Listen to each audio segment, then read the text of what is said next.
So, becoming antifragile, is really something that's defined my life. But before I can get to that, I have to tell you, I am not a born entrepreneur. And I know that there are many born entrepreneurs here, and I'm sure I look somewhat like an alien species to you. I did not have a lemon stand growing up. I did not arbitrage baseball cards or candy. I was forced to get a paper route, but I was so lazy that I didn't collect the money. So I actually did the paper route. You get paid half of it just for doing it, but the other half you have to go door to door. So I did it for half. That is the profound way to which I was lazy as a kid and not at all thinking like a problem-solving entrepreneur. But somehow, some way, even with that going against me, I was able to do something to my mind that allowed me to go from, as Joe was saying, scrounging in my couch cushions to find enough change to put gas in my car. That's a real story. I wish it weren't, but that's a real story, to co-founding and building a billion-dollar business. Now the question is, what did I do to my mind in order to get to that place? And to tell you that story, I'm going to walk you through exactly what my entrepreneurial journey looked like. So I met two guys who ended up becoming my business partners, and they made a pitch to me. Hey, we're starting this technology company. You seem like a really bright kid. We've got a role as a copywriter. Why don't you come on and be the copywriter? And then don't think of yourself, though, as a copywriter. This is a startup. You can have any role in the company that you want. You just have to become the right person for that role. Now, I was just young enough and just dumb enough to believe them. I thought that sounded awesome, yay! So I joined the startup and then began the long and arduous process of getting my ass kicked. And what was happening was I didn't have the skill set to keep up with these guys. My business partners are incredibly bright. Their IQs far outshine my own, and I'm just talking from a pure ability to process raw data. I don't overvalue IQ, but I understand that it has certainly its applications, and they're just two incredibly bright guys. So here I was, I had this goal in my life, and that goal, at the time, it's since changed, but that's a whole nother 10-minute talk. My goal at that time was to get rich. I wanted to get rich more than just about anything. So I had the ambition to do what I needed to do, but I didn't know what that was. And so I would find myself in discussions with these guys where I would present my case, something that I believed in, something that I thought was right for the business, and they would just out-argue me, and they would out-argue me all the time. Now, if you're somebody who is foolish enough to pride yourself on being right, and this is such an important thing to understand, because what you build your self-esteem around matters. And the whole punchline of this talk is going to be that. How did I go from being broke and having the traditional employee's mentality of keeping my head down, doing as little work as possible and avoiding punishment at all costs? The way that I escaped that was by finally realizing the thing that was holding me back. And what was holding me back was I had a fixed mindset. If you know Carol Dweck, I had a fixed mindset. I believed that my talents and intelligence were fixed. That was it. They were as good as they were ever going to be. There was nothing that I could do about it. It was kind of like height. Now, I've done nothing to earn my height. And yet, I can say, hey, I'm 6 feet tall. And I try to stand around people that are shorter than me. I try to avoid NBA players. I try to avoid NFL stars. I try to avoid Tony Robbins. If you've ever stood next to Tony Robbins, that guy is nuts. He's so big. One of the most heart-wrenching photos of my life is Tony holding me in a warm embrace, making me look like a child. But the intellect, to me, was the same way. There was nothing that I could do about it, so it was what it was. And my job was to put myself in situations where I could shine. Now, the problem was now I was working with these two guys that I couldn't shine anymore. They were way smarter than me. And it wasn't exactly hard to see that. Not only were they able to process data more rapidly than I could process data, but they'd been in business for like 15 years before I met them. So now I'm in a position where everything I do makes me feel bad about myself. And so I hatch a plan. I'm going to get really good at arguing.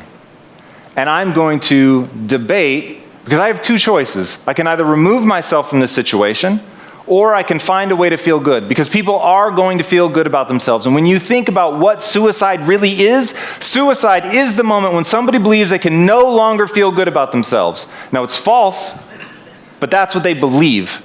And because of that belief, they check out. And why wouldn't you? If it were true, if you could never feel good about yourself again, what would be the point? So I was going to get good at debating, and I was going to win some of these arguments, and I was going to find that chink in their armor, and I was going to explode it so that I could, even if I didn't feel smart about myself, that I could get that reflected back from them, that they thought I was smart. And so I remember the day that it finally happened. We were debating something, and I knew their idea was right, which really sucked.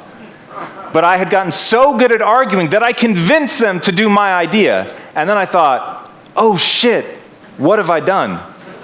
Because if my goal is to get rich, I'm now acting in complete opposition to that goal because I know that their idea is right, and I've simply used a trick to get them to go my way. And so I had a values crisis.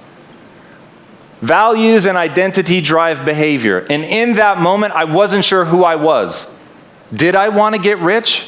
Was I willing to do what it took to make money? And if I really did want to get rich, and again, it's changed since then, but that was my focus then. If I really did want to get rich, why on earth did I fight so hard to be right?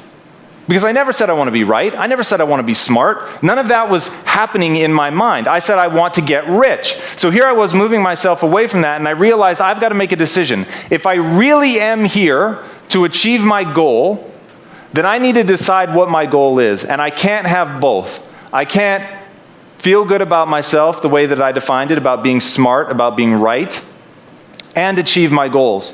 So I realized I was either going to have to totally abandon self-esteem. I actually considered that. I'm going to have to totally abandon self-esteem, put my head down, and just grind it out for a few years with these guys until we can have an exit and I'll be rich and then I can worry about loving myself again.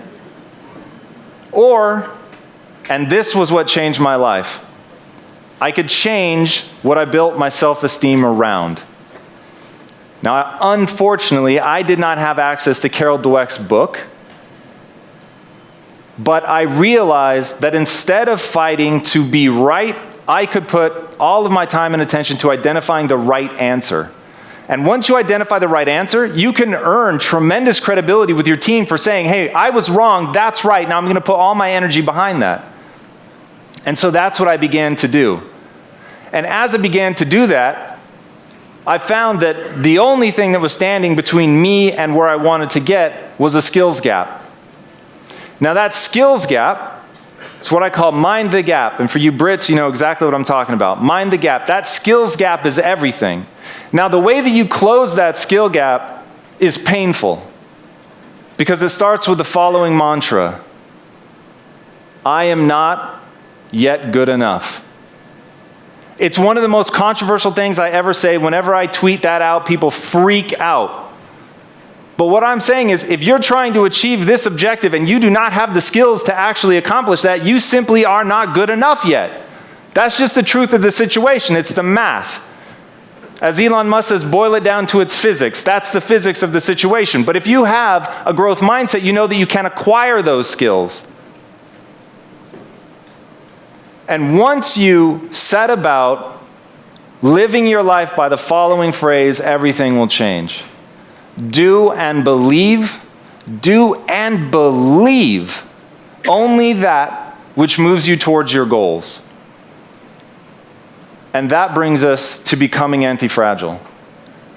As Joe said, when people hear antifragile, they think resilient, they think tough. But both of those things and every other synonym around there is defined by that thing's ultimate breaking point. It is resilient simply because its breaking point is distant. It is strong simply because it can move a lot of weight before it breaks. But they both have breaking points. If you want to be truly anti-fragile, the game is the more you realize you're wrong, the more somebody attacks you and tells you you're stupid, the more mistakes you make, you see in that one thing and one thing only: the ability to get better.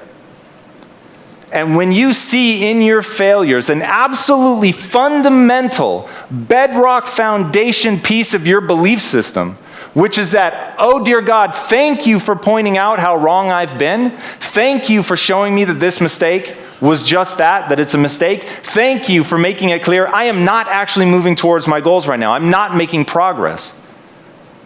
Because when you can do that, the more people assail you, the more mistakes you make, the more times you fall on your face, the stronger you get because you respond to that with the acquisition of skills. It's the acquisition of skills that matter. Another talk that I would love to give at some point is the fact that we are all in the matrix. But the matrix is just a metaphor for your mind. And if you have the mind of an entrepreneur and you really can see that acquiring skills will lead you wherever you want it to, you'll truly become capable of the impossible. So abundance. What the hell is abundance? How did you get in on all this, and how do people think about it? So I live my life in a very amazing world and community, both at the X Prize Foundation, where I serve as founder and chairman, and at Singularity University, where I'm co-founder and executive chairman, and all the companies I've started. I'm working on my 19th company right now with my good friend Evan Pagan, which is going to be awesome. Watch out for him, by the way. Yeah, I know. But I started realizing that everything that we used to think of as scarce is becoming more and more abundant. And it turns out that technology is the force that takes what used to be scarce and makes it abundant. And we forget as humans what the world used to be like. We've got this perverse version of the future that was, we make ideal, but it's not. We used to be based on an energy economy of like whale oil for lighting, right? Then we discovered this thing called petroleum, and we start getting after that. And then we have technology that allows us to dig 5,000 meters below the ocean surface, and then 5,000 meters sideways, get access to more oil, and then all of a sudden we're fracking for more natural gas. And so energy is becoming more and more abundant, and then all of a sudden we realize that there's 8,000 times more energy hitting the surface of the Earth than we use as a species. And there's this explosion of solar production. The cost of batteries is dropping at 2 to 3 times faster than the optimists predicted. So we're heading towards a massively all-electric economy. And then you think about, well, is water scarce? But we live on a water planet. One of our X Prizes that Ratan Tata out of India is funding, a water abundance X Prize, is about taking the water out of the humidity of the air and giving a family 20 liters of clean drinking water. So the question is, what do you think of as scarce? And I would posit that there is very little that is truly scarce, that technology takes anything that used to be scarce and makes it abundant. Naveen, a dear, dear friend, one of my most successful pupils, I might say. He's my older brother from another mother. We're working on the fact that the Earth is a crumb in a supermarket filled with resources, right? There is no limitation. A half-kilometer nickel iron asteroid has got, a platinum group metal is 1,000 times cheaper than you can get it on the surface of the Earth. And so energy, water, food, healthcare, and education are going to go to zero cost eventually. That's just, we're demonetizing and dematerializing that. We can talk about that if you want. And at the end of the day, the only thing that is some degree limited is time. Whether you're the richest person on the planet or the poorest person on the planet, we're all born with the same 24 hours in a day, 365 days in a year. It's how you use your time that can make it more abundant. My work at Human Longevity and Singularity is adding 30 to 40 healthy years in a person's life, which will make time more available. But it's how you use your time. And Dan, you talk about the importance of free days. And how we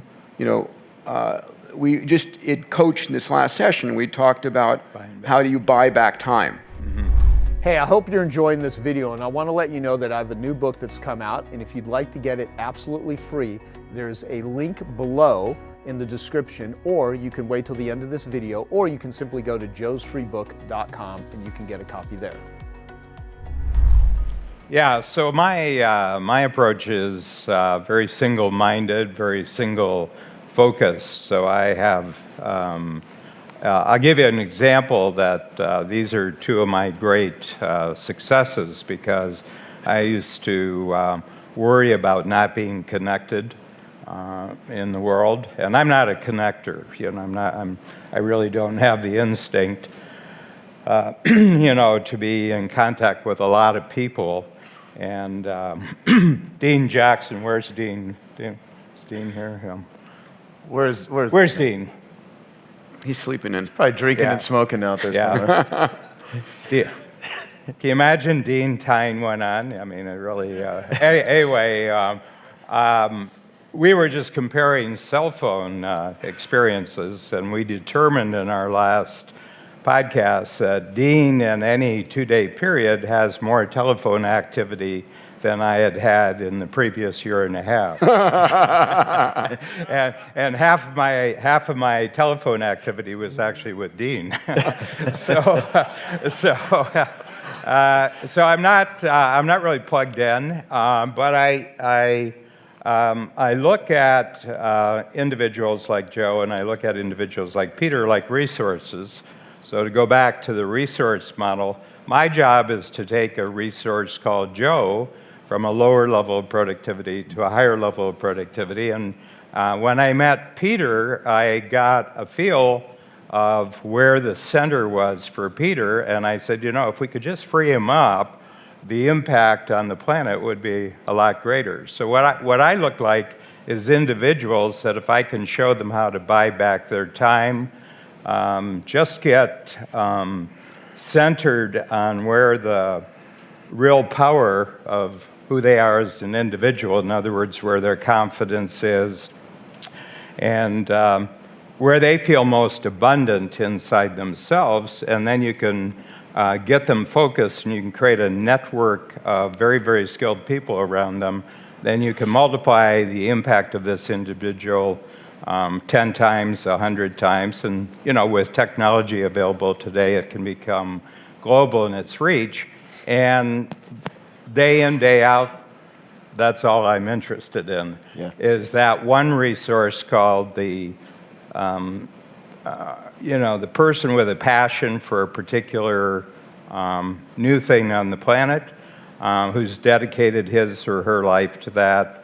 And but they've gotten kind of complicated, they've gotten kind of complex in their life, and bring them back to simplicity, and then help them build frameworks around them so that they can just be doing what they do on the planet all the time. And that's a source of energy too for the planet. That's it's the human side of it. So that's really what I do. Yeah.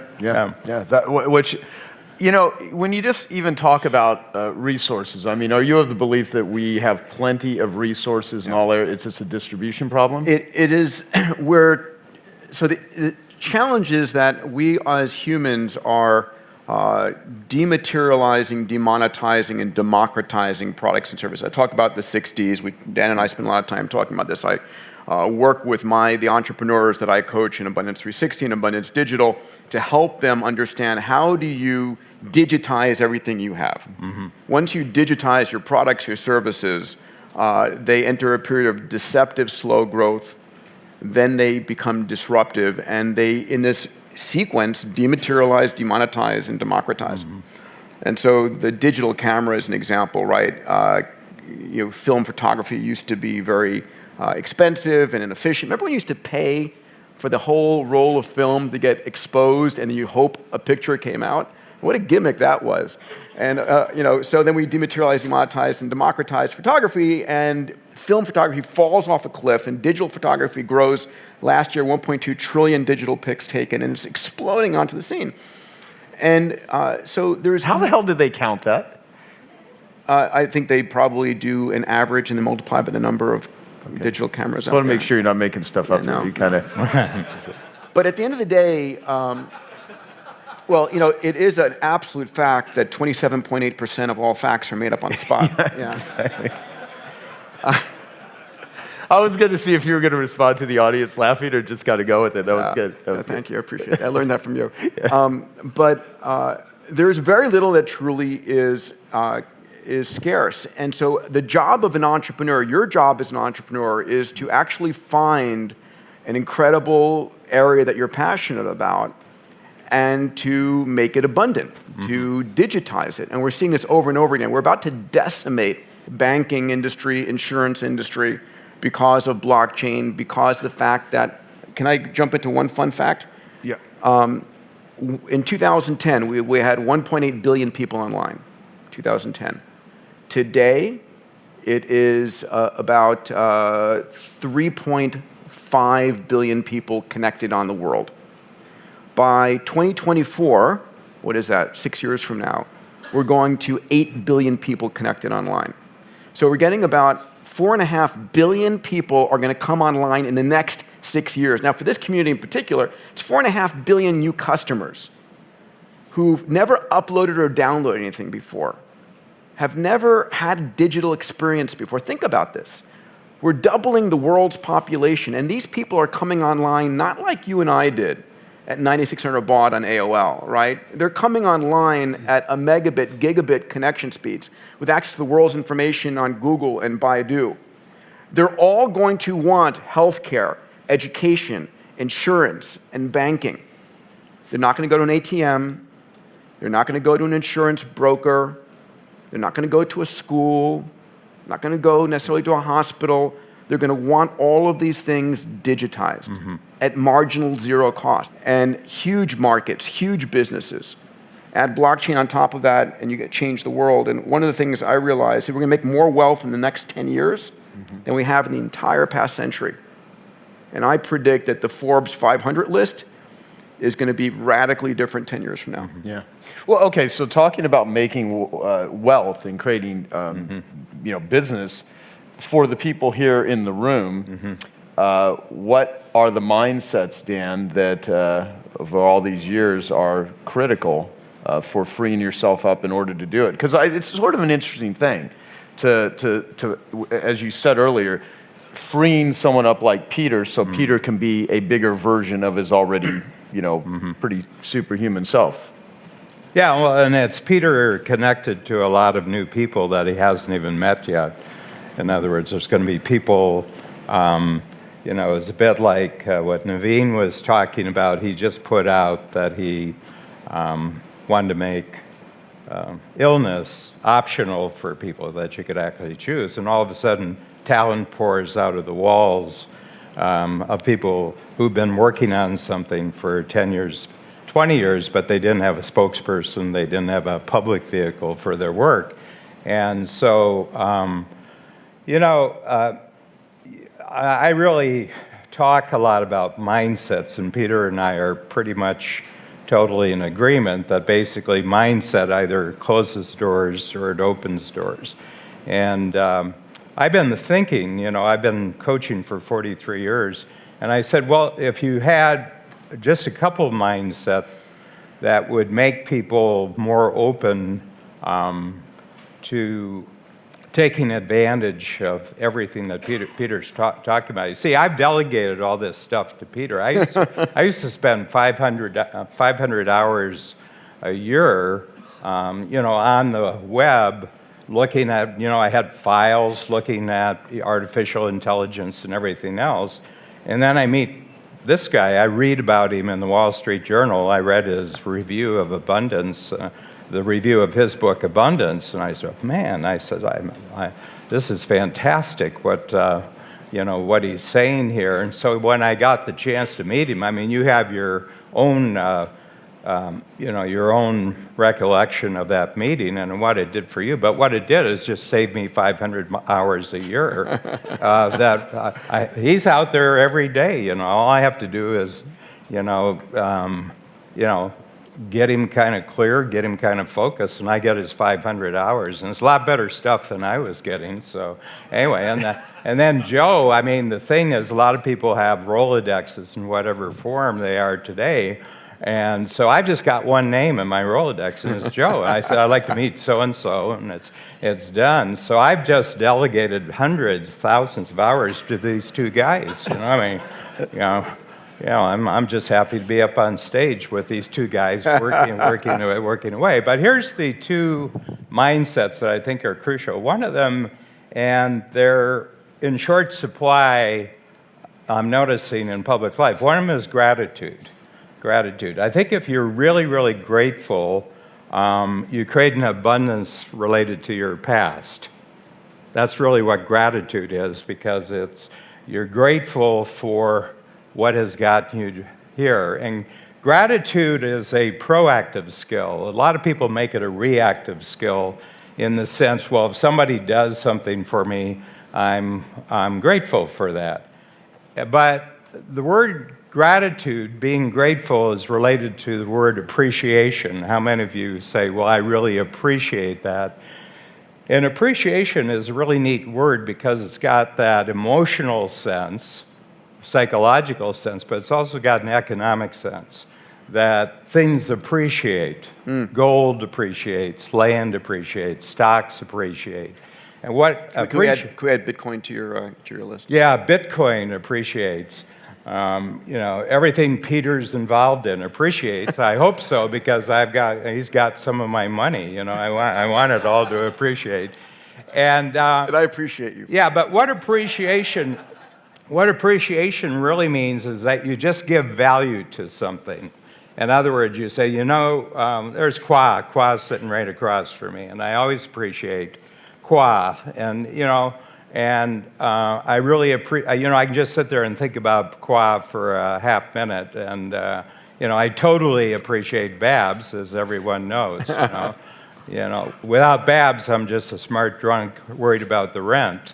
And, I just appreciate, and I think about the people, I appreciate so much what Peter does, and that creates a higher value for Peter in my life. So this gratitude principle is one of them, and the other one is generosity. If you truly believe in abundance, you'll be generous with what you have, not worrying about how you're going to get paid back for it. So I think that the twin, and they're related to each other, but one of them is related to the past. It's appreciation because you're giving greater value to your experience up to the present moment. And then generosity is that you're making a bet on the future. See, I'm making a total bet on the future with Peter that it's just going to get bigger and better in every way, and therefore anything that I contribute to that, I don't have to worry about what the return is. There's going to be a big return, and I don't have to keep book on it. I can't stand keeping book on things. So I see a lot of people who are super intelligent, but they're not grateful. I see people who are very successful, but they're not generous. And I said, you got all the hardware, but you don't have any of the software. And you need the software to actually make your way in the world. And you won't have to worry about competing because there's going to be so many opportunities for collaboration. Lee, how would you define marketing, and why do you love marketing? Well, marketing connects people. And for my companies, I'm always looking for a way to allow people to see what do we do, and how do we do it, and how we can serve them. So like in the veterinary industry, we have a holistic hospital. So we're looking for that top 5% of people who love their pets so much, they will do anything. And they come to us and we teach them proactive care, and we teach them how to have a longer, healthier life with their pet. And people who want to do better in the world. I just absolutely love supporting them on their journey. Great. Yep. So, Dean, we're going to talk about mindset. So I wanted to ask Lee, what is your perspective on the entrepreneurial mindset? I mean, what does that actually mean to you? And how do you think about mindset? Because, we can give people all the different strategies and ideas all day long, but their ability to do something with it, I think, has a lot to do with their mindset. 100% starts in mindset. And we actually just did a 5-day auction online, a 5-day challenge online. And one of the things that we learned is the very first day we brought in a mindset expert to help the entire community have the same frame of reference around how to approach things. And the first thing is, I start every single day in a gratitude circle, sometimes with my team, sometimes with my family, but every single day I'm looking for the good. I'm looking for the things to celebrate. And I realized that in anything, you could look at a perspective one way or another. You could look at it that it's empowering you and helping you have a better life, or you can look at it that it's hard and a struggle. And everyone's going to have things that are difficult and struggles, but how do you convert it to something that's more empowering in your life, right? A friend of mine, Brandy Gilmore, taught me years ago to look at my stories, whether it's in work or personal, look at my stories. And as I'm telling a story, looking for the piece that's most powerful and most amount of love for myself, and stop the story there. Don't continue the story to when something went wrong or something didn't show up or somebody disappointed me. She says, wire stories in your brain so that it's the most empowering, filled with the most love, so that you're carrying those stories forward with you. Yeah, great. So, well, all right. So with that, let's talk about something that me and Dean have spent hundreds of hours discussing on I Love Marketing, which is how to get more customers. So, what are some of the best ways that you've discovered in your careers, your businesses to get more clients, more That's a good customers? question. 20 years ago, I bought a veterinary hospital that had already been around for 40 years, right? So it was 2001. It started in 1961. When I bought the hospital, it had 3,500 current clients. In the following 10 years, I took that 3,500 and turned it into 25,000 clients who literally came and saw us in person, one at a time. And what I learned is it really is consistent action every day. Every single day, we had different ways that we reached out. And in the center of my mind map, it says attracting new clients. And then we had 13 different ways they could find us, right? We had a mind map, 13 days, 13 ways. And the reason there's 13 ways is because there's 13 weeks in a quarter. And every week we deep dive on one of them. One might be networking, one might be JVs, one might be social media. Doesn't mean we ignore the other ones, but each week we deep dive on one and get really crystal clear on our plan for that quarter. And then we repeat it the next quarter. But it started with the mind map I wrote maybe 20, 25 years ago, and I still use that foundation. But in 2008, when the market crashed and veterinary hospitals were empty, they had hallowed halls, they were taking clients and making them part-time employees, we were bursting at the seams. And the group was wondering, like, how did we always have more clients coming in, even in a down market? And it was because consistently every single day we were doing marketing things every day, no matter what. Something I would test might be Facebook ads in another city and then count how many new clients we got from that city. But I made it fun for the team too. I will give them ways that they can participate, kind of gamify it. At the front desk, how many calls did they close and turn into appointments? For the team, how many people came to us from Yelp and counting it and seeing how they converted it. And the more we gamify it, make it fun for the team, and they get to win as well, the more fun it is for me. Love it. Well, you're quite familiar with Elf. Go ahead, Dean. What were you saying? I was going to say that's a lot like iPower, like getting your team members involved in the process.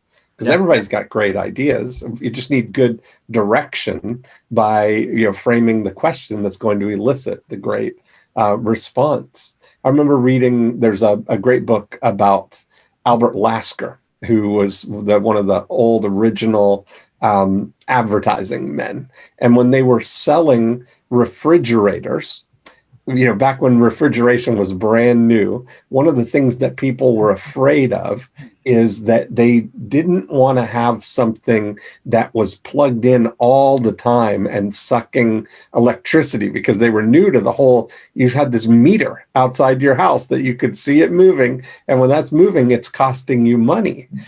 So people were weighing the benefits of having refrigeration versus their fear of this bottomless pit of electricity spend.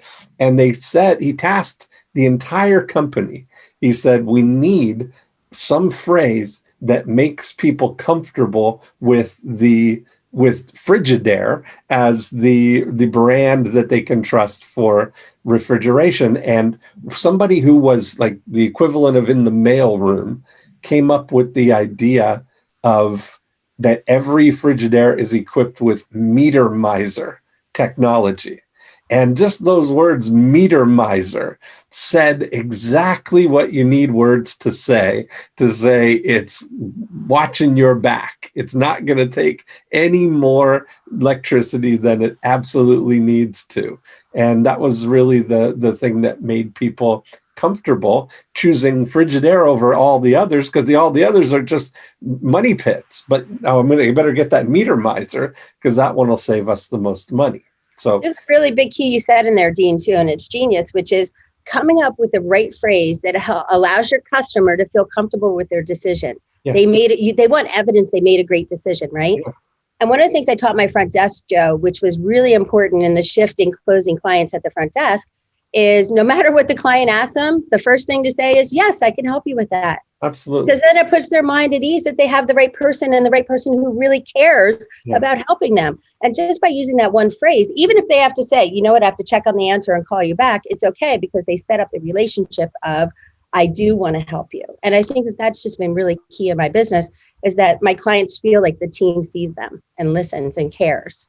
Hey, Joe, I just saw Evan Carmichael's here too. Yes, we need to do a shout out for Evan, and Evan is just a master at YouTube videos. If you don't follow him on YouTube. He's got 2.6 million subscribers, over 385 million views. I know that because he was just a guest on the Genius Network meeting we just had, and we're going to be doing a jam session with him at the Genius Network annual event November 6th, 7th, and 8th because it was such a big hit.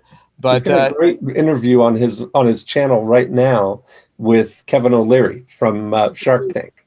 And he brilliantly did a two-parter with him where it's one half of the interview on his channel, one half on Kevin O'Leary's channel. So is a great model for collaboration there. Well, Evan, why don't you pop on and explain what that is and then post it in the link so people can watch those interviews. And if there's anything that you want to say to either make fun of Dean or to ask Lee or mention anything, feel free, wherever you're at out there, bouncing on his trampoline, I'm sure. Where are you at right now, Evan? I am on my trampoline, and you know, I just discovered Dean is a fellow Torontonian, so we can't make fun of him. We got to only show love. Shout out to Lee and her website too, because I was on it and she's got this. If you haven't seen Lee's website, I popped it in the chat and it's this epic video across the top of her coaching and speaking and with Oprah and high-fiving. And it's like, wow, how did she do that? I got to get Lee's website people on board. But I think that's a great, Joe's on there too, Joe. You made your appearance. You're like right after Oprah on there. It's awesome. The link, I don't know where the link is. I'm sure it's somewhere off my YouTube channel, but Kevin O'Leary is trying to grow on his YouTube channel and he wanted to do something. He wanted to do more collabs and he happens to be in Toronto as well. He wanted to do something in person because all of his stuff has now been, remote and, COVID era. And so we connected and we did a 2-part series. We had 2 hours or so of time to talk. And what we did was we took questions from both of our audiences. What do you want us to answer? And then we went through about 11 or 12 questions and we put half on my channel and half on his channel. And since I edited it, or my team was editing and filming it, we took our favorite questions and then gave him the rest. But they're still good on both channels. And one of the great things you can do on YouTube is there's a thing called an end card, which in the last 20 seconds of every video, you can call things out and it's clickable. So that could be your PDF download, that could be your lead magnet, that could be sign up for your email, that could be your website, that could be your offer that you want to send people to. And so what we did was we did a thing at the end where we said, hey, if you want to see part 2 of this interview, go check it out on Kevin's channel or on Evan's channel. And we called it the Kevin and Evan show for that day. And it's just ready to do collaboration. So anybody who's doing YouTube, I always love Genius Network events. They're great, amazing people, huge, warm hearts here. And so I'm looking forward to the annual event and jamming out with all you guys. Awesome. Yeah, awesome. Yeah, and there's a bunch of Genius Network members that are here too. So Evan's going to do a whole session on just how to really build and grow a sustainable YouTube channel. So, which is awesome. So Lee, you know a lot about ELF, easy, lucrative, and fun, running an ELF business versus a half business, which I refer to as hard, annoying, lame, and frustrating. What does an ELF business mean to you? Because you tend to have a lot of fun in what you do. It's true. And that is the actual criteria when I'm taking on a project. Is it easy? Is it lucrative? Is it fun? And my team knows it as well. They run it through the same filter.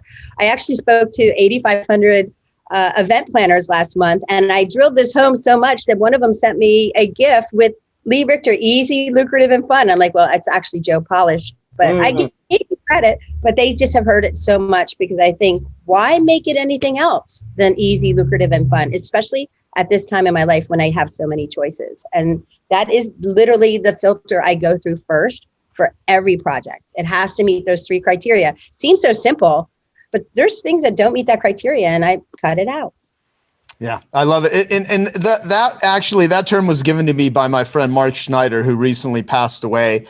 And, it has been a great criteria on not just marketing, because I've actually trademarked ELF marketing, right? And so if you do use it, you have to give me credit, because or else we're gonna just sue you. Really? No, I'm kidding.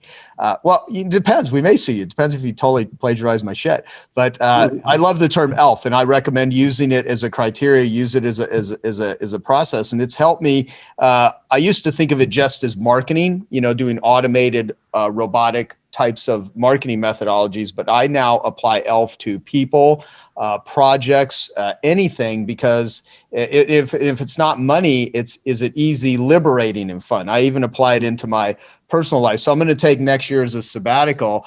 And so there's going to be a lot of things that need to be just ELF for me that aren't money related, but it has to be liberating. So I highly encourage it as a filter, because the Genius Network members, we have a tool called ELF versus half, where they list what are the people and the projects and things in their life that are ELF, and what are the things that are hard, annoying, lame, and frustrating, and really take a look at, how do you eliminate the half, and how do you get to the ELF? So one thing I have this question I wrote down here, and then I'm going to ask Jeff Madoff to ask you a question about PR. How can people utilize tough times, as many people in the world have been going through incredibly difficult times with the pandemic? How can people utilize tough times as a springboard for greater success? And what does that word that gets thrown around a lot, success, mean to you? Well, success is that I have freedom of time and I can make choices on how to spend that time. That's what money buys me, is freedom of choice, period. That's how I see it. The way right now, you know what? Looking at tough times, the first thing I did, I remember on March 16th, I sat down with my manager and I'm like, what has changed in our world right now? And we wrote a list of 25 things that have changed based on COVID and the pandemic, but immediately turned it into what can we do about it? And then a week later, on Slack, they were celebrating how things were actually getting better, but it was because we were identifying the challenge and overcoming it together that they were excited about it, right? They weren't afraid anymore. And they also knew if any changes happened, they'd find it on Slack. So they didn't have to worry about us making different changes and doing things in the company unless they were included. But I tell you, we have had so many more opportunities come out of this pandemic. Our company's up 31% this year. The team feels essential. They feel excited. They feel like people really need them and want them. And so what I do is I highlight that every Friday. I write, here's 10 things we're celebrating right now. And one of the things I've learned is to share that list with our clients coming in too, so that they could see the value of the team. And by sharing it not only with the team, but with the clients, they could see we're celebrating the team, but also what we have to overcome as well. Because the clients are coming with their perspective of what they have to overcome, but they're not thinking about all the things we have to do to be there ready for them. And so I think by highlighting that, it's now elevated on both sides, the appreciation. The clients appreciate the team more, and the team appreciates their position more. They have seen so many people lose jobs, lose opportunities. And even last Friday was Boss's Day, and they came in and they wrote me this beautiful card. And each one of them is like, thank you for being a leader and helping us be happy rather than scared. And I think a lot of that is just being consistent, sharing what is the challenge, and then overcoming it together. So, Damon, you have your famous shark points. Jay, you have many things. 3 ways to grow a business, the strategy of preeminence, power Parthenon, 9 drivers, etc. Of them, which one single principle or concept would you keep and use if you could only choose one, and why? Which is like, what's the most important thing? Mine would always be my first of the sharp points, and I have various different ones. So a lot of time my sharp points is SHARK, and depending on who I'm speaking to, some can vary. The S is always that about goal setting. I always attribute reading a book that probably the entire crowd has read, Think and Grow Rich, the first time I read it at 16 years old, and I didn't really understand the value of goal setting until I was probably about 20, and after that immediately my life started to change. And I don't say that casually, and I don't know if anybody here does not know what goal setting is. It is not about what you're going to do this week. I have 10 goals. 7 of them expire in 6 months. 2 expire in 5 years, and 1 expires in 20 years. The ones that expire in 6 months, I read them every morning and every night before I go to sleep, 5 days a week. It's the last thing I think about when I go to sleep. It's the first thing I think about when I wake up. And I make them very, very, I set my goals very high. I usually get to about 50% or 80% of the 6-month goals in regards to accomplishing each one, and then I reset them for another 6 months. Interesting. And those have been, over the course of my life, those have always been the ones that I've gone back to. I do find that 3 months or 6 months out of my life when I'm going through extremely challenging times. It could have been my divorce, or it could have been various challenges, and I start maybe drinking more than I should or hanging out more than I should, and I find that I don't do that, and after a while, after 6-7 months, I find that my life and or my motivation have taken a large decline. So I have been through that part of not goal setting probably about 6 times in my life, and those have been actually the worst times of my life. Wow. I love the whole thing of the goal with an expiration date. I mean, that's very interesting. I mean, I put deadlines on things, but I've never really kind of thought about it. Yeah, they have expiration dates, and I find myself getting anxiety around that.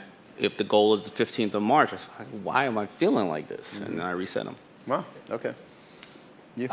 I would fire myself if I was interviewing me for this one, because I'm going to give you a double answer. But probably the most important distinction, ideology, philosophy I ever learned, and I can be very arrogant about it because it wasn't my own originally, but was the strategy of preeminence. It's really redefined what I've become as a human being, as a contributor, as a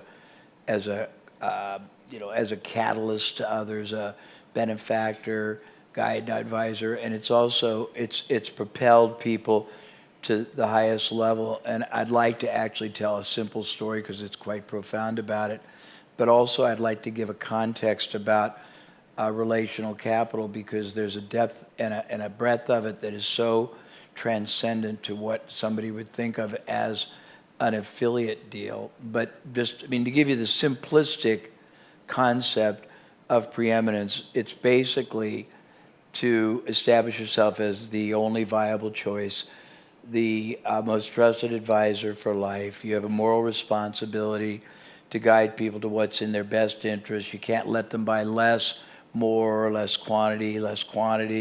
You may not even allow them to buy from you, or you can't allow them to buy from the competitor, not because they're a son of a gun prick, but because they're not going to add the value, the support.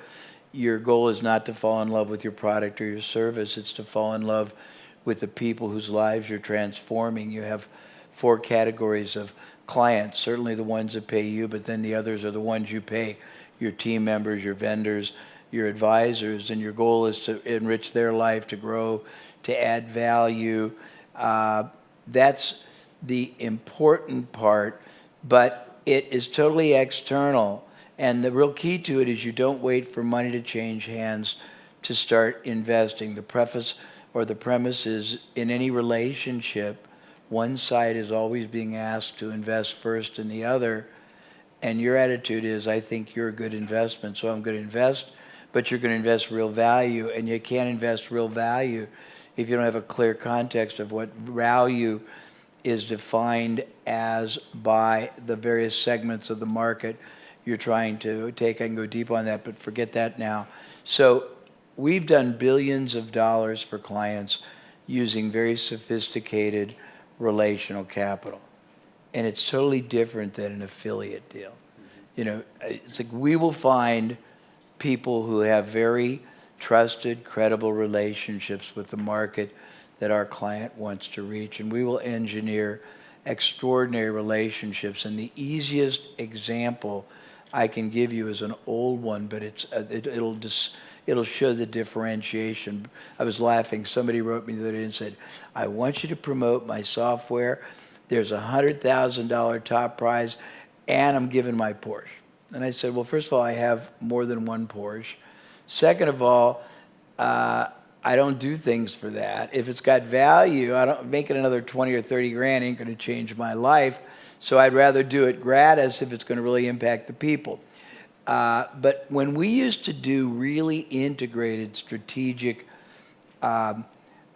relationships, and the easiest one I can tell you, I'm going to go back and date myself, but when gold was first legalized in the 70s, all the gold dealers were running ads in the Wall Street Journal, Forbes, Barron's, and that wasn't where the gold buyers were. The gold buyers were the conservative, many, is the water right here? Many of them were the libertarians, the von Mises, the Hayek type people, and they were subscribing and paying money to any of about 40 different newsletters that were out there. And I was the down below the surface strategist, mastermind, ethical puppeteer for all these people. And I also was the mastermind for this gold company that sold physical gold. Physical means you buy it, you get it. You can buy physical gold, you can buy options, you can buy bank owned, and I've helped all kinds of companies like that. But we would go to financial newsletters, and we wouldn't say, send out an email for us.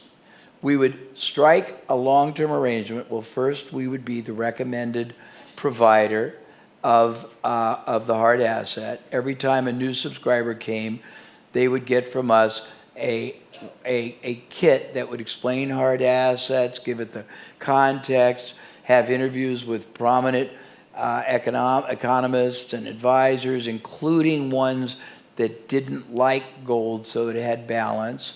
Our deal was 4 times a year we would pay to put out special editions of the newsletter that would chronicle a lot of hard assets, and we'd pay money for great respected, iconic writers, and we would be featured in it too. Thrice a year we would do regional promotions where we would do programs on site all over the regions for these newsletters, and they would be for profit. We would use part of the money we were spending to get an icon, then we would speak. Any profit we would give them, but it gave us credibility.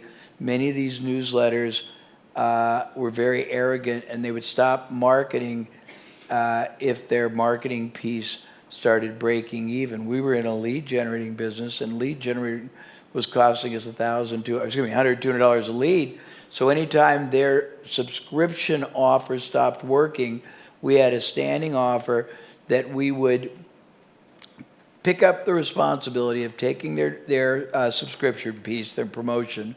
I would improve the headline, I would improve the risk reversal, I would add to the bonuses, we would do whatever we could to make it profitable. Then we would pay to send it out, but we would get joint tenancy of all the names. And I can go on, but it's so much more sophisticated, and it wasn't static. It was a perpetual, we always played a long game.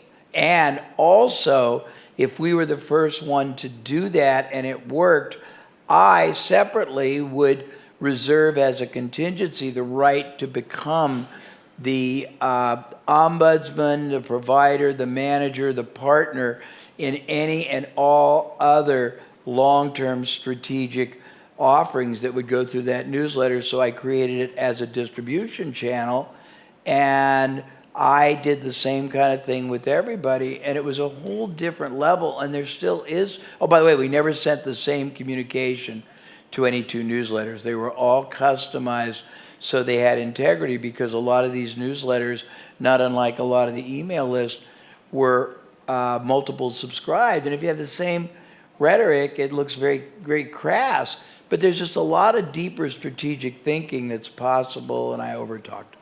No, but there's always more underneath the surface. That's why people that just try to knock off a certain particular ad or promotion don't really see everything that's going on. You know. Agreed. And when you make so much of your marketing just the public thing, and you're not doing the relationship building stuff. That's why we had Dre Redfern talk about direct mail. 27-year-old guy here in the audience who. Of course you know Dre. You're friends with Andrew. Yeah, I adore him. Yeah, and so basically, 27 years old, expert in direct mail, and the beauty of I became one of the highest paid speakers in the world in the niche of carpet cleaners, where no one knew who the hell I was, but it was all, and I'd had all these people that would try to knock off my ads, but they didn't see all the direct mail. It's so stealth, it's so under the radar, as are many marketing things. People just cannot see them in the surface, and that's why if you understand what you're talking about here, it's like a positive iceberg. Yeah. I mean, it's just such an advantage. Let's talk about kind of the mindsets and emotions, how you kind of manage that among yourself, or what kind of do you come into this with on a daily basis? I guess are you an affirmation guy? Are you Yeah, like I said, I'm an Enneagram 3. Most people think I'm an Enneagram 7, but I am still driven by success. Affirmations. Yeah, we actually did the love language test with everyone on our staff.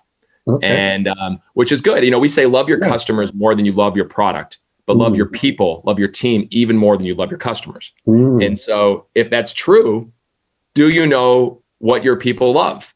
And so we didn't know it. So our fans first director said, I want to do a love language test of all of our people. And so we did a test of the entire team. Yes. And it was great. We found out that 90% of our people were words of affirmation was number one. Number one. And it was funny, our president was words of affirmation was number one, but touch was on the bottom. He goes, guys, tell me you love me, but don't you ever touch me. Don't touch me. Funny. Yeah. Yeah, don't you ever touch me. But yeah, so we learned that. And, again, I remember we ask our team every year, what was their favorite moment of their year? And I would never forget our director of operations. And we hosted huge concerts here, sold out crowds. And he goes, Jesse, it was after our first concert and you put your arm on my shoulder and said that you were proud of me and that I did well tonight. He goes, that was my best moment. And I go, wow. And I was like, it was just something I never really remembered. But, we think as leaders, how do we tell people, that we care about them, recognize them? Isn't that interesting how knowing that little bit of information, like if that person was words of affirmation and touch, you just like full HD appreciated them. And what you could do that same thing if people are gifts and quality time, or looking at that, I see how that would work. And you have a database, when we have all of our fans, we have all of our team, when they join our team, even in the interview process, we ask all these questions. So we get to know them when they first show up that first day. We try to create the biggest fan of them. So we map their entire day. When they first come in, we actually have everyone in costume, silly string. We have their favorite breakfast. We have a whole breakfast ceremony, and we map their day. At the end of the day, we have a big cheers. Their name goes up on the wall. And so again, I think if you want to create great fans of your customers, you got to create great fans of your people first. And that's part of our strategy on how we do things. But I don't know if that was the whole question. I think you asked them affirmations. I'm an energy guy. I just try to thrive. I try to do things that give me energy. I was terrible at operations. I'm terrible at finances. I don't touch those things. Details. I stay in my energy. So I created my energy list. What are the things that give me energy? And I learned it was creating, sharing, and growing. Whenever I'm coming with ideas, creating new visions, sharing with our team, leading on a speech, on a podcast, or growing, reading, learning, listening to your podcast, other podcasts, I try to spend most of my day doing that and hire other people to do everything else. So when I go home and I go home to my 2 3-year-olds, I have energy. I have energy to be there for them because I'm doing the things that gave me energy. Because everything you're doing all day is energy. See, if you're thinking, we're a lot alike in that. In my world, the ideas are what. That's the thing. Is I really like the coming up with what we could do, possibilities, getting all of those things. But I definitely need and am surrounded by who can then make all of that come true, because I'm not the person who can focus enough to do any of it, right? That's the reality. So what's your best piece of advice for, say, a startup, or somebody who's thinking, you know what, I'm going to take something on here and I want to take this approach? It's not the most poetic, but I would ask this question, and I'd put it right on top of the front page of your paper and look at it on a regular basis. What makes you different? And, what we did is we actually challenged our team, and it's on our website, on our About Us. We wrote all the different things that we're different. We're the only all-inclusive ballpark. We have no ads at our ballpark. We have, grandma coaches, 8-year-old coaches. We play in kilts. We wrote all those things. And I think everyone tries to be a little bit better, a little bit faster, a little bit cheaper. What can you be the only at? And when you're the only, you don't have to market. You don't have to do everything else. You're the only because everyone's doing the marketing for you. So what makes you different? What can you be the only? I think for a startup, if you're trying to be a Me Too, it's hard work. It's a bloody ocean, as the Blue Ocean strategy. Right, exactly. The one thing that I have really focused on for a long time is the mindset of 10 times. And so I believe for a number of reasons, 10 times is a very useful thought today, simply because of the capabilities that are in the world around us, and Peter gave a very, very good background to why it's so possible now for us to think in terms of 10 times, and it's because of all the exponential capabilities that are now being created in the world around us. So this wasn't true. I was born in 44, so I just celebrated my 70th birthday in May, and I have to tell you, I mean, Richard and I have conversations because Richard is, checked around for 6 years, and then he said it was okay for me to be born. 6 years, 10 years, 10 years. And we talk a lot about it, but the things that you are doing in today's world simply weren't possible for someone of your intelligence and creativity in the 1950s. I have to tell you, this was not possible. You could not be enabled and empowered by the system that you were living in the 1950s like you can today. So I'm in complete agreement with the notion that this is a very extraordinary period to be born in. And I'm going to talk about the title here of 10 times is easier than 2 times. And I'm going to give you a comparison of 2 mindsets because somebody look at that, well, it's just 5 times, 2 times. And I'm going to show you a difference that 2 times is actually bad for your brain. You should not be thinking in terms of 2 times. It actually does something bad for your brain. And I'm going to show you what 10 times does. That 10 times is actually very, very good for your brain. And I was just estimating here, just what probably the revenues were for this room. Here we got like 220 people, I think, that are in the room, and I would estimate it's in the billions. Well, Dina takes care of one of them, so I know it's more than I know it's more than 1 billion. But what I see is very, very possible that within a period of time, and it would differ for each of you, that let's say the number was 3 billion, the total revenues in the room was 3 billion, that in a short period of time, that 30 billion would be very, very possible for this same room, the people who are here and that. And when I show you how this would happen, you'll see that it's actually very reasonable. Actually, it's not only reasonable, but it's actually the only way you would want to think. So my talk has 4 parts to it. But first of all, before I get into the actual lineup of what I'm going to do, I'm going to talk to you about what is X. When you say 10X or 10 times, what is the X? Because what I've discovered working with entrepreneurs, and by the way, tomorrow is 40 years since I started coaching. So tomorrow,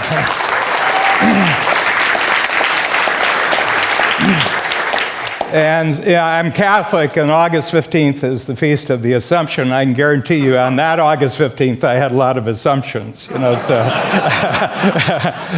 And then I had my first bankruptcy, and then I had my bankruptcy that I was divorced in the morning and bankrupt in the afternoon. So there was what Jeff Walker would call testing that I did back in those days. But I've personally worked with 6,000 entrepreneurs, and they're ambitious people. They're talented, successful, ambitious people. But what I find is that each of them has a unique take on what the future looks like for them, and each of them has a sort of a formula or a unique recipe of really what constitutes success for them as a person, as just in their business life, it's their personal life. So I'm just going to give you a list of the sort of things that people, when they talk about increasing by 10 times, these are the things that they would want to increase. And the number one is confidence. Okay, and I'm a great believer that confidence is a capability, and that confidence as a capability can be increased 10 times. And if you increase your confidence by 10 times, the results are just a byproduct of 10 times higher confidence. Where you are today is really a function of your current confidence level, and therefore you could increase it. But then there's things like revenues and profits and wealth, and one of my big ones is free time. Okay, so just to give you a little tip, Babs, would you stand up, because Babs, this is Babs, Babs Smith.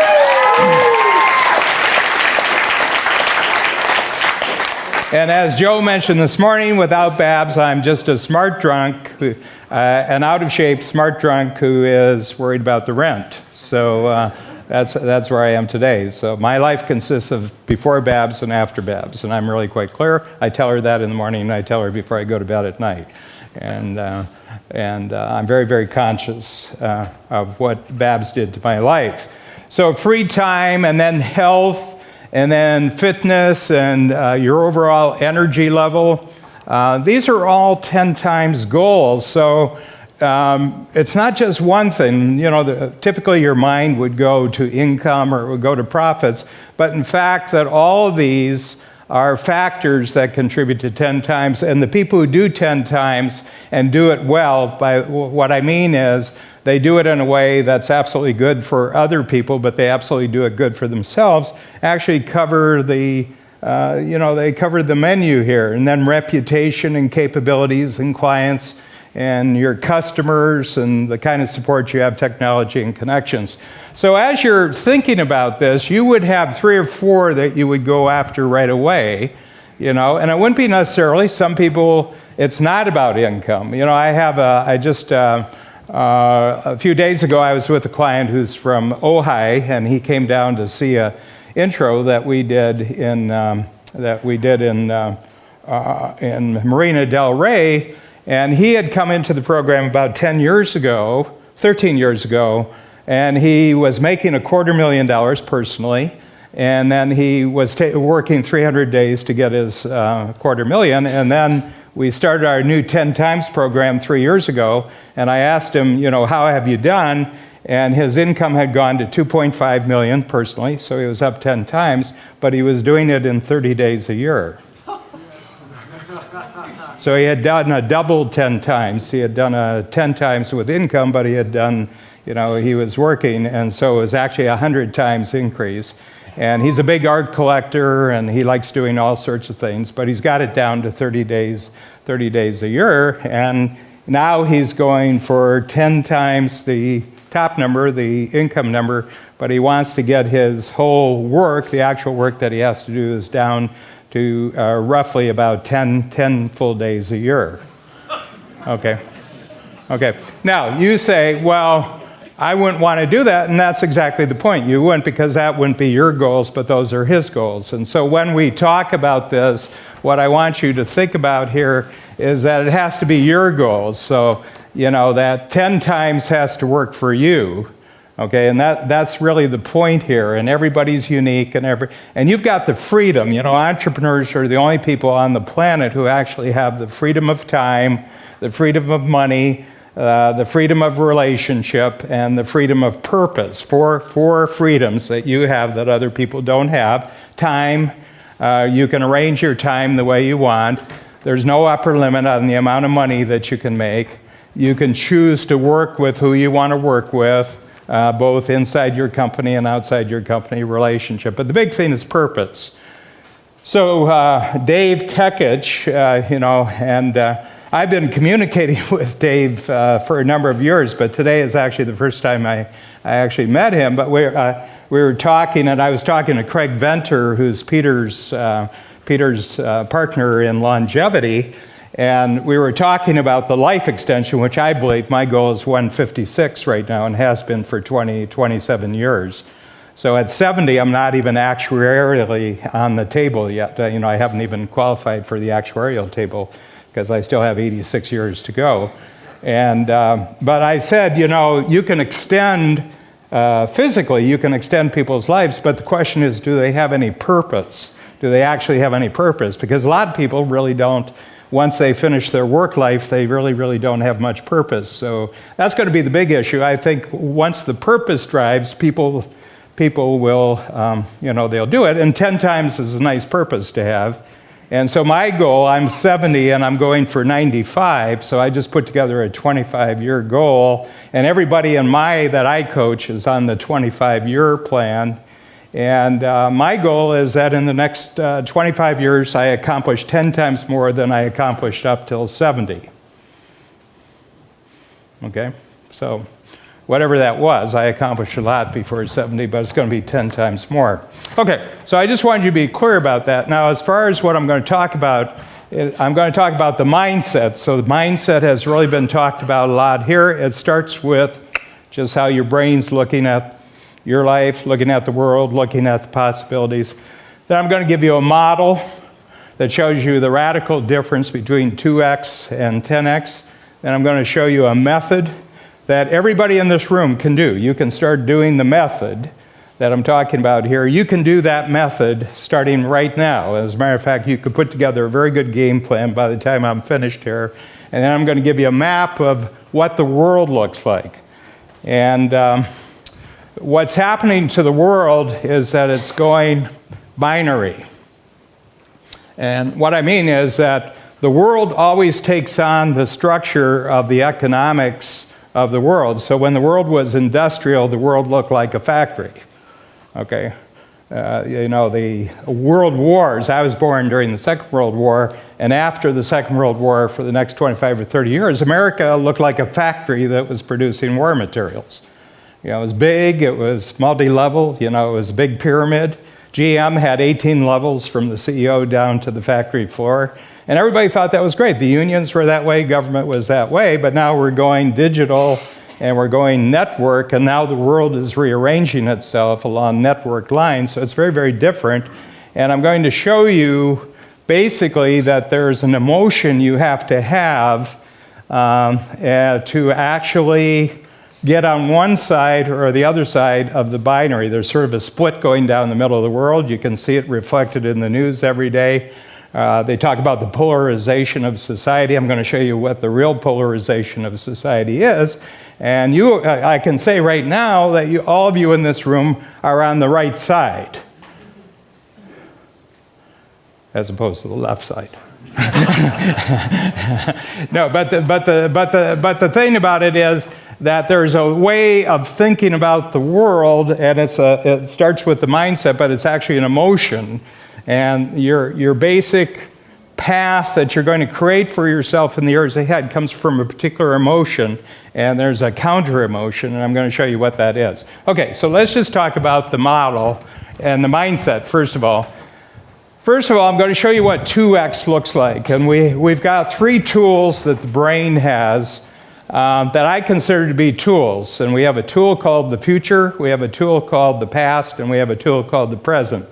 And these are tools, and these are learned because newborn children do not have a time sense. They learn it. It takes about 2 years and the development of language before children begin to realize that there's a difference between what happens before they go to sleep and what happens after they get up in the morning. They call them dark sleeps. So a lot of kids come up with dark sleeps as nighttime, and short sleeps are naps. But they start to distinguish that there was a before I went to bed last night, and there's something happens and the brain starts to develop. It's like 3 dimensions. Children do not see 3 dimensions. It takes quite a while before children get a handle on 3-dimensionality. It's in the structure of the brain, but it has to be learned. And everybody learns past, present, and future completely differently. I've never found 2 people in all my coaching who look at past, present, and future in the same way. And the reason is they're made up. They're made up. People make up the future and they make up the past. Okay? People are just as creatively fictional about their past as they are about their future. And so one of the things is it's your property. These 3 tools are your property, and the past, present, future are your property, and you can do anything with them that you can get away with. Okay, so here's the way 2x works, and I've seen this over and over again, that if you do 2x, you start with the present, you start where you are right now, and you got a 2x goal, but you don't go to the future, you actually go to the past. You actually go to the past. And the reason is because we're smart rats. Humans are smart rats, and they don't like working. And so they say, I'm going to do 2x, and I wonder if I can pull it off without changing anything. So they go back and they do an inventory of the past of all the things that they don't want to change to get to 2x. Okay, and how many of you, if you rearranged a few things, you could probably go 2x. How many of you? And they would be known. You would know right now how you could go to 2x. Would you know? You could double. You would probably know the means would be there. It's a tightening up on the systems, a little smarter, a little better time management. You would know how to get to 2x. And so it's not very exciting.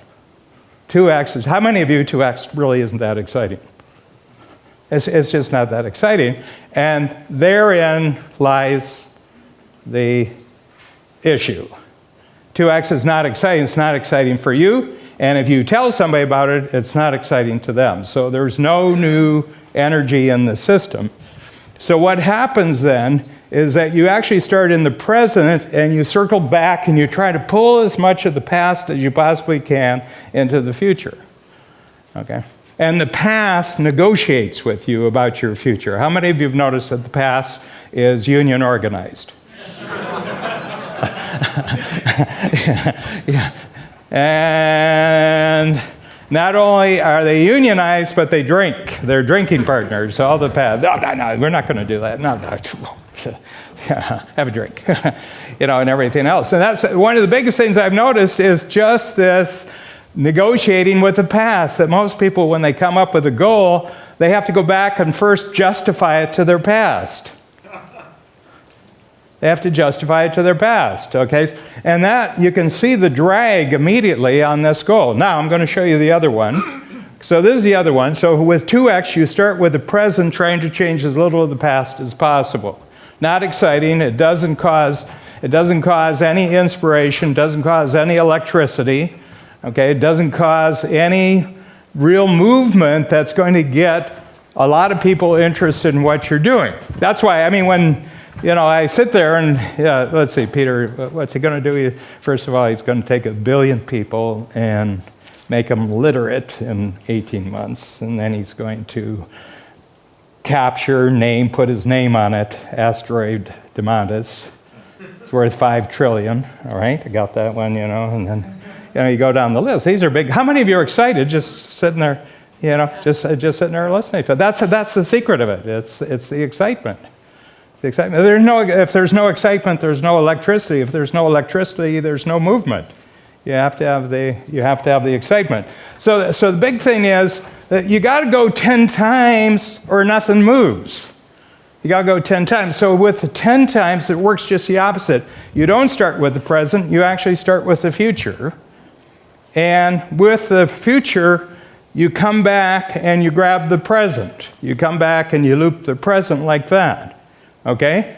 And you leave the past in another category. I'm going to tell you why the past is valuable, because a lot of people say the past is not valuable. I don't think about the past. A lot of entrepreneurs, they say, I never think about the past. And I said, well, that's too bad, because there's a lot of useful stuff in the past that would be useful for the future.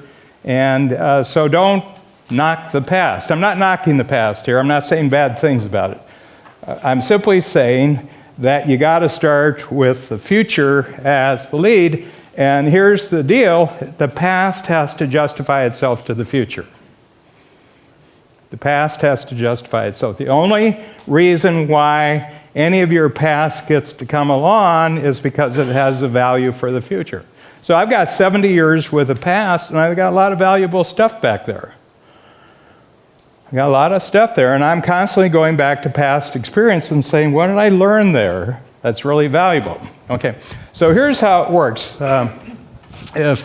With 10 times, you start with the future, freeing your present as much as necessary from the past. You got to free it up, okay? And that requires some shifts. That requires, that's why Daniel, a lot of the stuff he does, you got to have a brain that can do this, because a lot of the brain, if it's a damaged brain, it's responding to damage that happened in the past.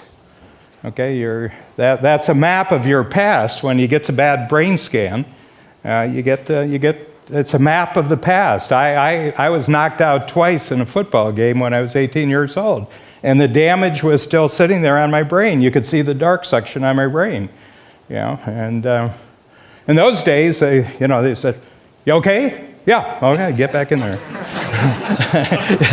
You get back in there, you know. Yeah, it was good. I got knocked out. I sat on the bench for about 5 minutes and got back in. First play, I got knocked out again. The guy said, "Why don't you sit this one out?" The coach said, "Why don't you sit it out?" You know. But I was back on the field next day and next week, because that's what men do. I was a man. Okay, so that's the model. Okay, so that's the model. And so that's the mindset. So here's the model. So I'm going to put the two of them together. And the two of them are side by side, and you can see the radical difference just visually. Okay, and this is what it looks like in the 2 times you're trying to pull the past into the future. And in the 10 times, the present is being pulled into the future, and the past, large parts of the past being discarded. How many of you, this actually, when you're doing things well, this is what you do, and when you get really bogged down, you're doing the left-hand side?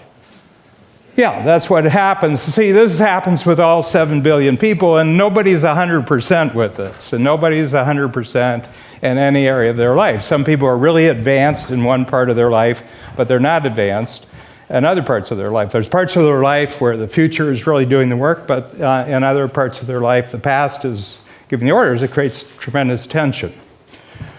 All right, now, how many of you would say that this is probably harder?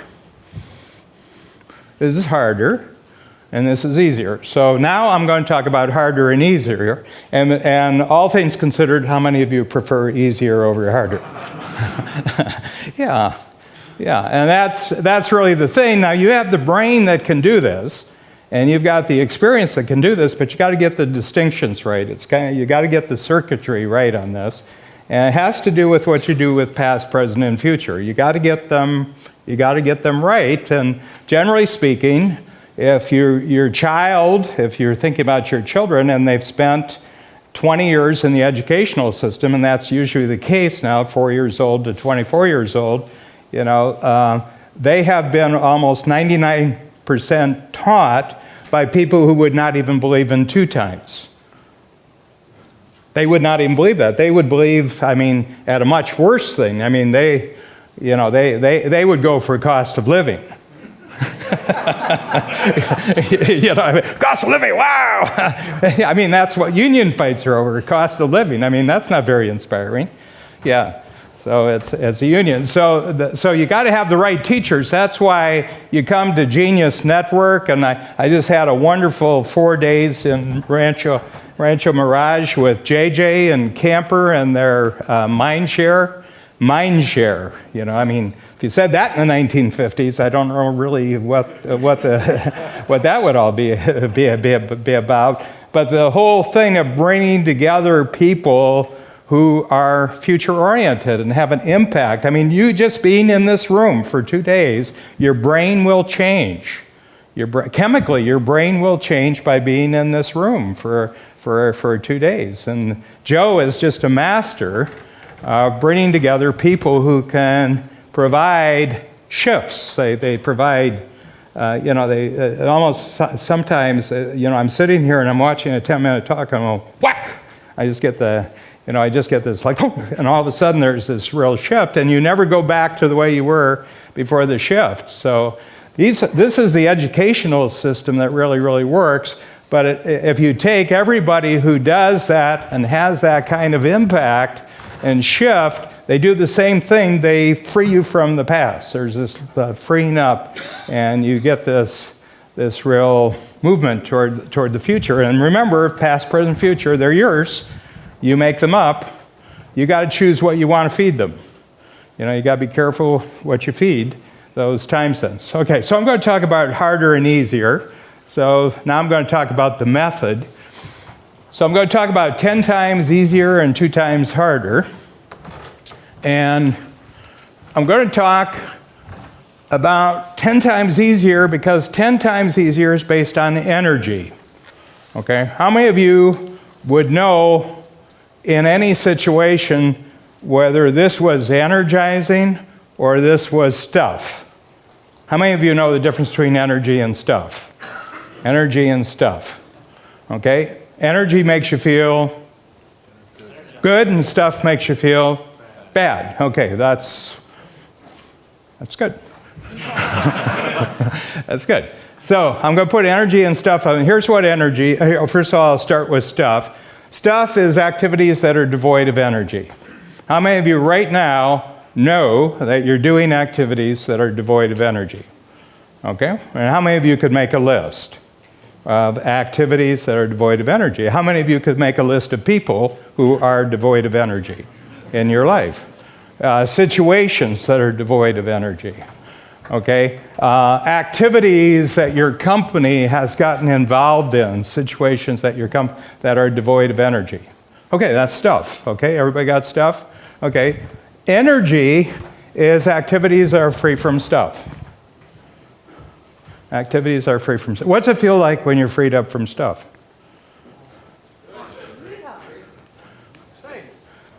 Yeah. Feels like bulletproof coffee.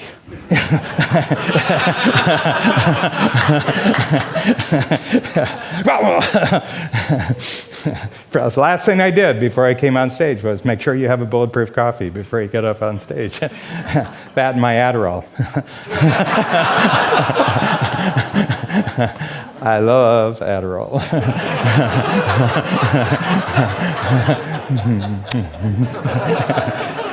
Now, he doesn't recommend. He said, but you might want to try this.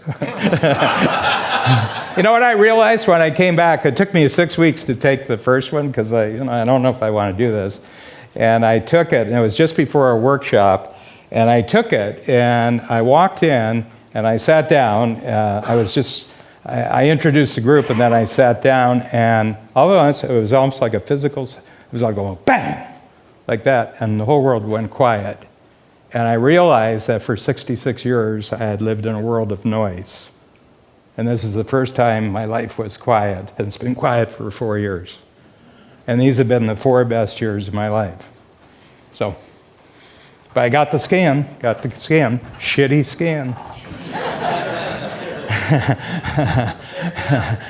Yeah, it is better. I saw him a year later, and he was amazed. You were amazed, weren't you, how much, it was like a lit up city a year later. It was really good. And I got a lot of confidence out of it, too. So energy and stuff. Okay, now think of the world. I mean, think of Washington right now. You know what Washington is? It is an entire organization and ecosystem that's completely devoid of energy. It's just all stuff. And there's so many of these large organizations, these large systems, that were considered just the normal part of life now that are just stuff. And the reason is they don't have the ability to have a future. They don't have a future. Everything has to be justified on the basis of the past. Okay? And you can just see it drains the energy. And you can see what happens to public officials. They come in, they're full of vim and vigor, and they're very, very exciting. You can just see them, the energy goes out of them. They get sucked in. So the big thing here is this is the method that I'm going to talk to you about right now. So we're going to talk about that the method for going 10 times consists of eliminating stuff. So how many of you would have a hit list right off the bat of stuff that you can do?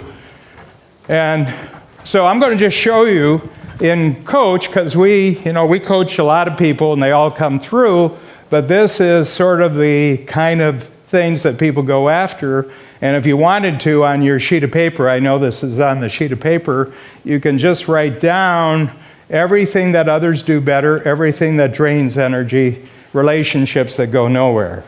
And what I'd like you to do with each of those 3 things, if you see them on the sheet of paper, it's in our little folder on the right-hand side, down at the bottom.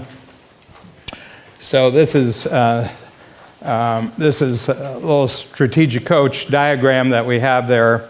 But just write down below each of those words that I have up there, everything that others do better, everything that drains energy, relationships that go nowhere, and just write down a word, a name or a word of something that would be on that list. And I'd like you to have one under each of them. Just write that down.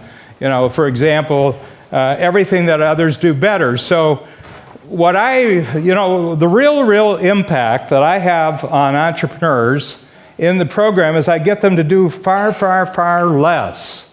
They come in and they're doing 20 different things. I say, you're not good at 20 different things. Okay, you're good at 3 things.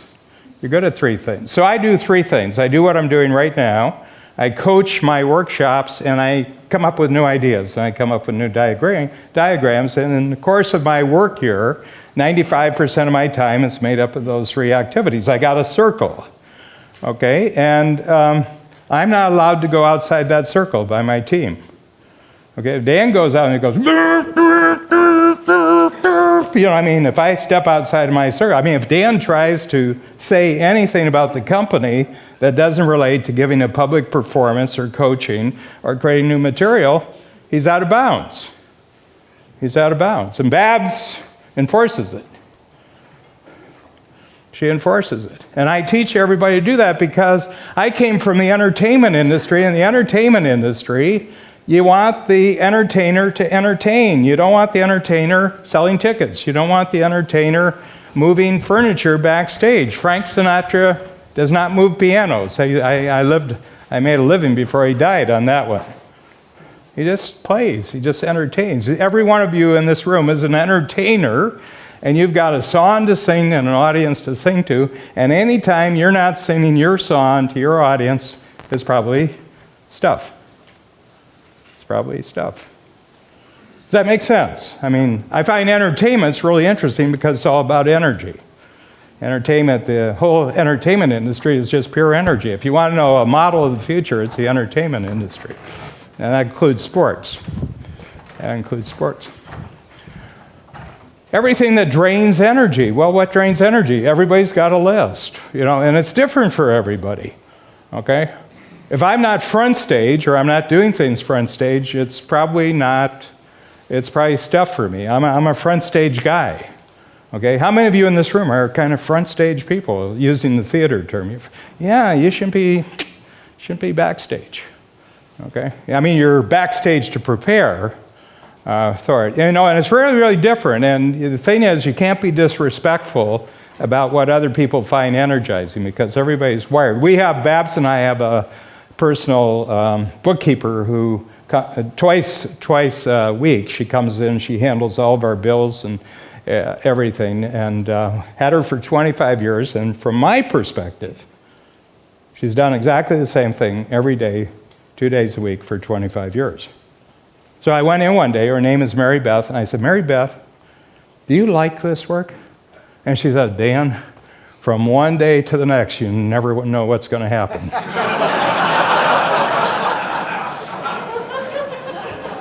You see, and I wasn't seeing it. So we can't make judgments about other people.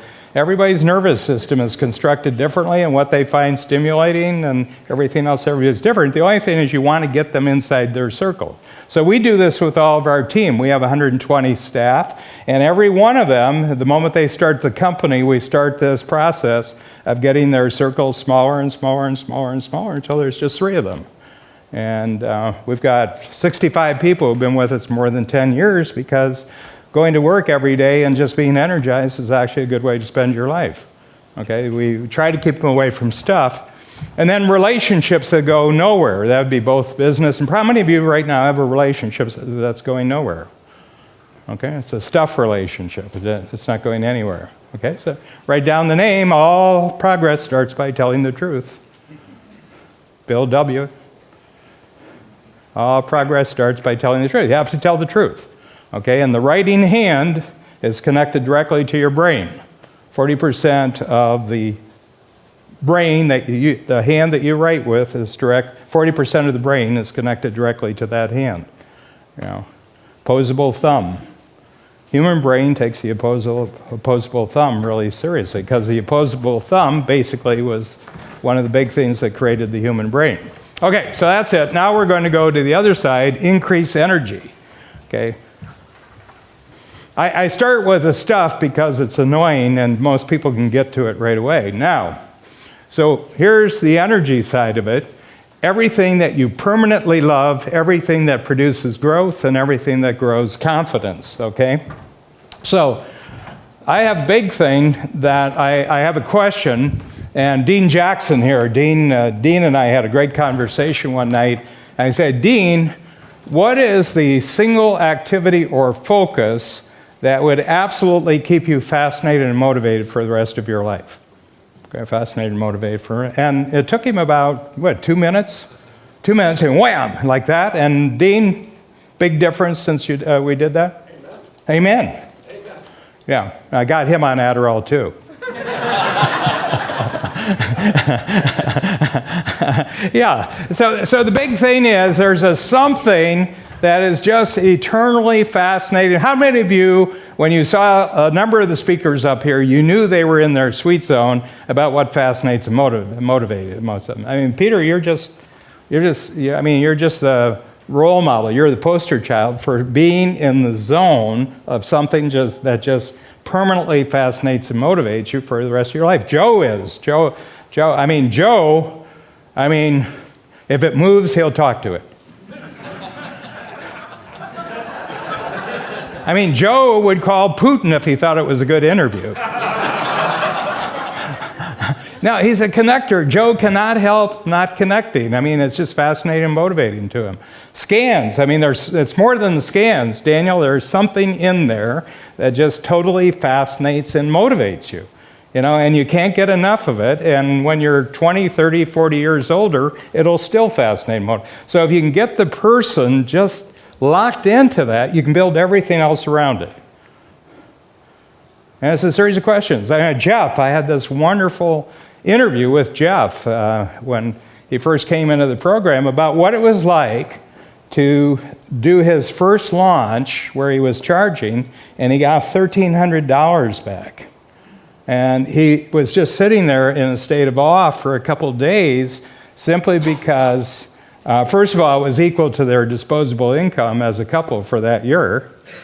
And then, but just where the possibilities. And I think, the book, I read the book, and the book reflects that fascination and motivation with that process. Okay, so that's what really prompted you to become an entrepreneur. It was this point of fascination and motivation that is permanent, right at the center. But a lot of entrepreneurs get off track, and then they get tied up with the rewards of doing this activity, and then their life gets very, very complicated, and they retire and whatever. So there's this whole thing. So do this, okay? So you get this. Every 3 months, what we want you to do is eliminate 3 stuffs, and we want you to increase 3 energies. Okay, so you have stuff, energy. How many of you, every 3 months, you could eliminate 3 areas of stuff, big, small, medium in your life, and you could increase 3 areas of energy? No. And go after the small stuff first because it gives you a kick of energy. When you eliminate stuff, you get a hit of energy. When you add energy, you get a double hit of energy. Okay, so it's really, really great. And then you get those 3. And then what we do is this is what it looks like. Over 36 months, you would eliminate 36 areas of stuff, and you would increase 36 areas of energy. Okay, how many of you that would probably, can you imagine yourself if you got rid of 36 things that are stuff and added 36 things of energy? What do you think it would do to you? What do you think you would be like to other people? The ones you hadn't eliminated. But you would have attracted a lot of people in new life because I believe all of life is based on radio frequencies. You send out a certain energy frequency and other people pick up on it. Okay, so that's that. So this is what it looks like. Okay, so I switched it here. So this is the energy going up and the stuff going down, and this is life. You could do this for the rest of your life, and every year, and then it starts to compound. You know, it isn't like you go you start to compound. It starts to become exponential. This is where you can actually experience what Peter talks about. Exponential experience is getting rid of the stuff and adding energy, and it takes you right into things that allow you to do things faster, easier, cheaper, all the technologies and everything. This is the proper training, the emotional, psychological training for getting in tune with the technological age.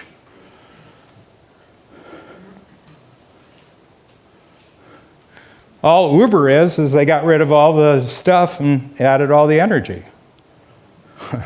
Airbnb, they just get rid of all the stuff and add the energy. All Amazon, I mean, they say Dan. They always call Barnes & Noble never called me Dan. Dan. You know, I get so excited and I order, and they say, Dan, you already ordered this one.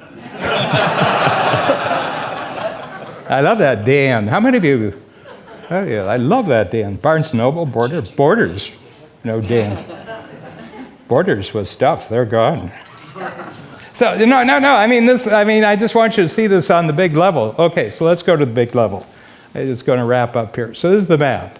Okay, I'm going to talk to you about scarcity because Peter talks a lot about abundance, but I want to talk about scarcity first. And scarcity starts with an emotion. Okay. Okay. So I got a 15-minute grace period here when I'm. We got an agreement, Joe and I, you know. Okay. Okay, so here's it. All loss of energy in your life starts with envy. Envy is the emotion that kills energy. Okay, envy, okay. And envy is looking at what someone else has and wanting them not to have it. That's what envy is. And it's the energy killer, any kind of envy. And envy, so it's stuff. Envy is about stuff. What are people envious about? They're envious about stuff. You got more stuff than I got. I don't want you to have that. Okay. All right. And envy leads to guilt because you got more stuff than other people, so you're guilty. So on the one hand, you're envious, and on the other hand, you're guilty. Okay, you're guilty, and so you get caught between these two emotions. Both these are all energy killers. Okay, and then there's blame, because you got to blame somebody why the world is structured such a way that some people have a lot of stuff and other people don't have enough stuff. So now you got three things going. Can you see how this really kills energy? And this is how all scarcity, it's a set of emotions that become a system. That's how scarcity, scarcity, there's more than enough for everything to go around, but the energy systems that people, or the devoid stuff systems that people prevent there actually being any abundance.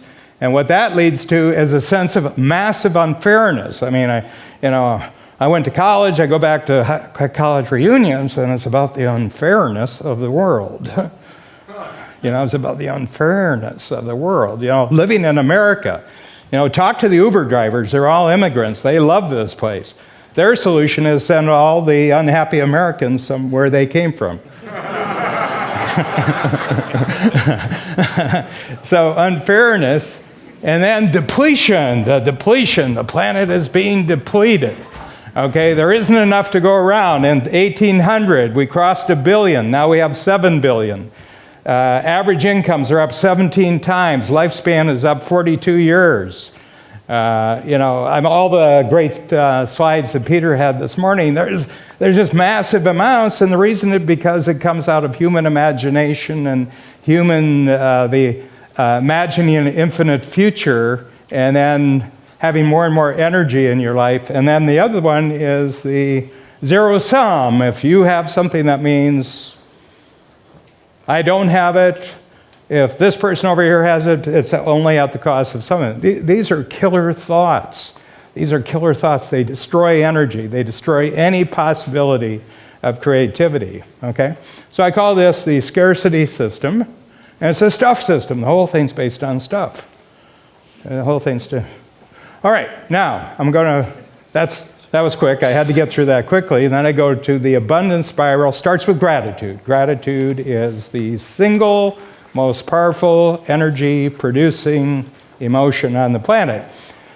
Abundance is connected, or gratitude is connected to another word which we use interchangeably, which is called appreciation, which is interesting because it has both a psychological meaning, but it has an economic meaning.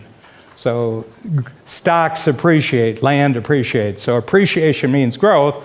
And I say that every time you're grateful, you appreciate the value of something. You appreciate the value of that person, but you appreciate who you are because you're grateful.